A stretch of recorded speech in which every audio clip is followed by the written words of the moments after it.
And with that severe weather rolling in, a lot of Central Texans are concerned about the potential of power outages. Crews with Austin Energy are working to prepare for the front ahead of the time that that system arrives here. So here this afternoon to talk more about that is Matt Mitchell with Austin Energy. Matt, thanks for being here with us. A pleasure to be with you, sir. So we're a few days out. First, tell us a little bit about what your utility is doing right now to prepare for this incoming weather. Well, paying close attention to the weather forecast, and as we get more and more confident as to what that winter weather precipitation is going to be, we will make adjustments and know what more to expect. But most of it right now is making sure, double checking everything that we've already done, making sure that we have critical supplies in stock, making sure that our staffing models are completely up to date and we have all those crews on standby, planning for an extended weekend and an extended sub-freezing, I should say, temperature event. And once the system rolls in and you'll have a better idea, what will the staffing look like for Austin Energy? It's all hands on deck, as it should be. I mean, we've become accustomed this time of year, late January, early February, that we're going to see these winter weather events, or Mother Nature is going to throw some curveballs at us. So we're making sure that our crews are on standby when they're needed.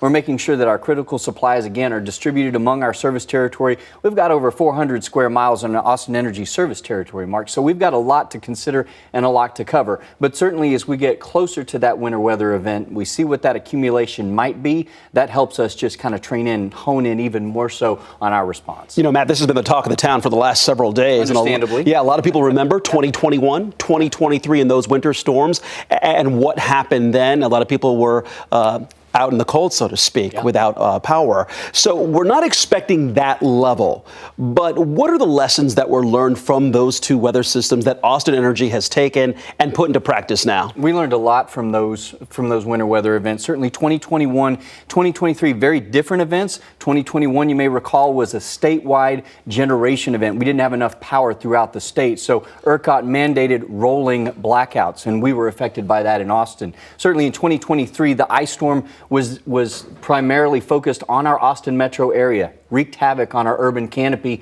and our electric distribution system. So there were two different storms. Still, when we have those kind of outages, we as a learning organization have to take those lessons. As a city, Austin has learned to communicate better about how we are preparing for and responding to emergencies in the wintertime. The city of Austin is much different in how we communicate with our community about that. Our medically vulnerable registry that Austin Energy maintains is now over 1,000 people. So anyone who has a medically vulnerable situation and depends on life-saving equipment, they have a dedicated case manager now to do outreach and make sure that there's contingency planning involved. And then, of course, we've redoubled our efforts when it comes to vegetation management. That's the big one, right? Everybody knows about 2023 and why that was such an impactful storm was because of the accumulated ice and precipitation on our power lines and on our tree limbs. So making sure that we're keeping up with that, making sure that we're identifying those circuits that are most susceptible to inclement weather, that's been our focus for well more than 2 years. You talk about the vegetation management that's going on right now for homeowners who,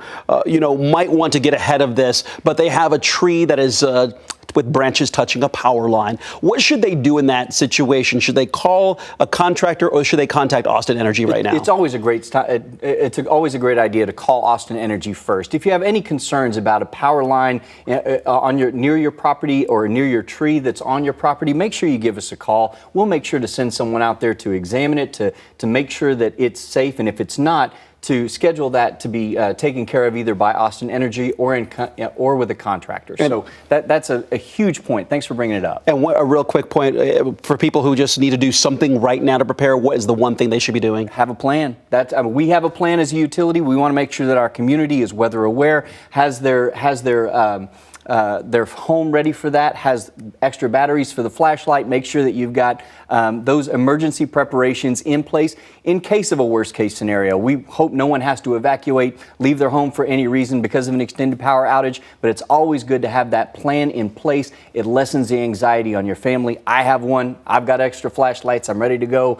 It promises to be a challenging weekend. We'll get through it as a community. And we'll leave it there. Matt, appreciate the advice, and thanks for coming in and giving us some insight today. Pleasure to be with you. Good to see you.